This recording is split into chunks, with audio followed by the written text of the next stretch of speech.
This sequence has been shown on social media time and again. LeBron hears the sound of a substitution, turns around to see Kawhi checking back into the game, and reacts in this way.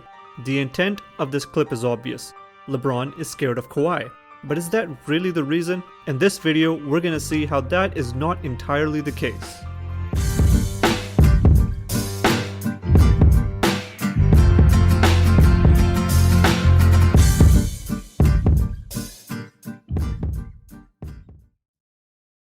What got me wondering about this reaction is, why now? I mean, this is Game 5 of the NBA Finals. LeBron knows that Kawhi is his primary defender, so why is he so surprised to see him? It turns out that there's a lot more going on here than just Kawhi checking back into the game. To understand what's happening, we're gonna have to go back in time and talk about the player that LeBron fears the most, JJ Barea.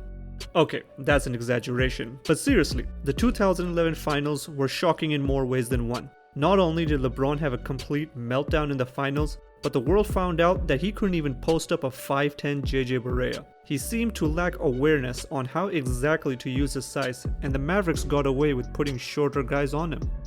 This was a shock to many. LeBron obviously noticed this gap in his game as well. After his loss to the Mavs, LeBron started working on his post-game over the summer with Hakeem Olajuwon, and his post-play dramatically improved and in fact became one of his main weapons on offense. So this brings us to the 2013 NBA Finals, the first finals matchup between LeBron and Kawhi. Looking at this series from the lens of how much he played in the post is quite interesting. In Game 1, he got the ball and posted up 11 times. 6 of those times were against Kawhi. Interestingly, his first post-up came with just 4:30 left in the first quarter, and it came when Kawhi had checked out of the game and Danny Green was his defender. As the series would go on to show, LeBron loved the Danny Green matchup. James bullies his way to the rim. LeBron's struggle in the post didn't go unnoticed. Not that time. Leonard pulls down the rebound. And they don't have to overhelp right now for Kawhi Leonard in the post. He's playing very good low post defense. The only time he scored against Kawhi in the post is after a timeout when they ran a play specifically to get him going down low. But overall, Kawhi held his own. Game 2 was a different story. LeBron posted up 7 times in the game and only 4 times against Kawhi. He posted up for the first time with 2:10 left in the first quarter. But Miami didn't need his post play in this game as they cruised to a blowout victory. Game 3 on the other hand, that was bad. The Heat got blown out by the Spurs. LeBron posted up 8 times in this game, but just twice against Kawhi. Once, when he was posting up for the first time in the game with 3:28 left in the first quarter, and the second time he posted up against Kawhi was with 11:49 left in the second, and this happened. After this steal, LeBron didn't post up for the rest of the game.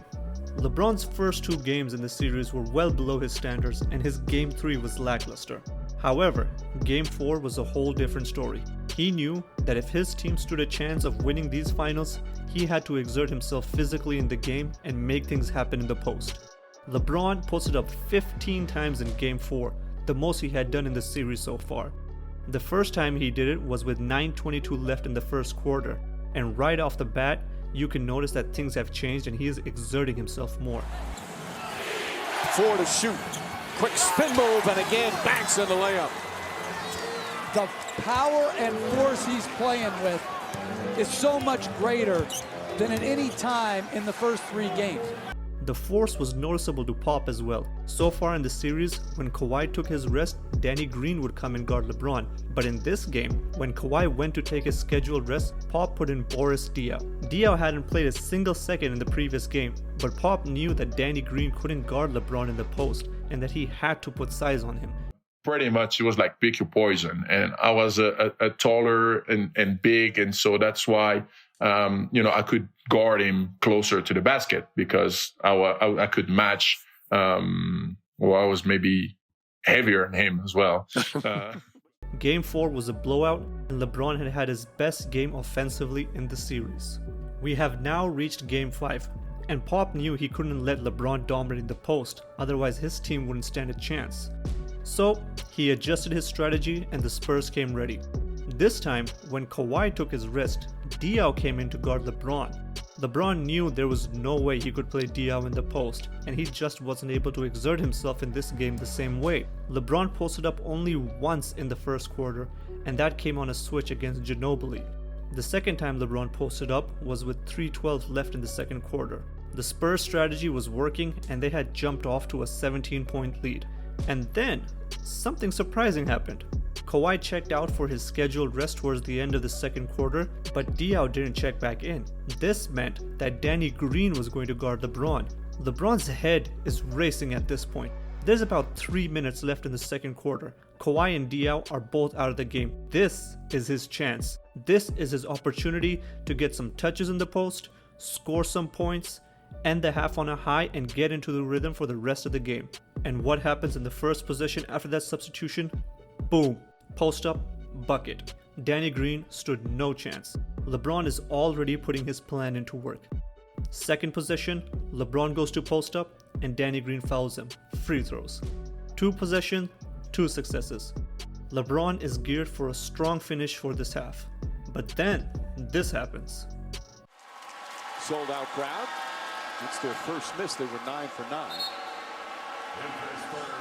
Leonard comes in and Green will sit. After only 32 seconds of rest, Kawhi checks back into the game. Normally, Kawhi would sit for the rest of the quarter, but clearly Pop saw that he had blundered. He put Kawhi back in the game to guard LeBron, and then he didn't even let Kawhi play out the half.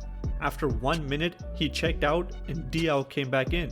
This is what this sequence was all about. LeBron was ready to post up for the rest of the half, but turned around and was surprised to see Kawhi coming back in after just 32 seconds of rest.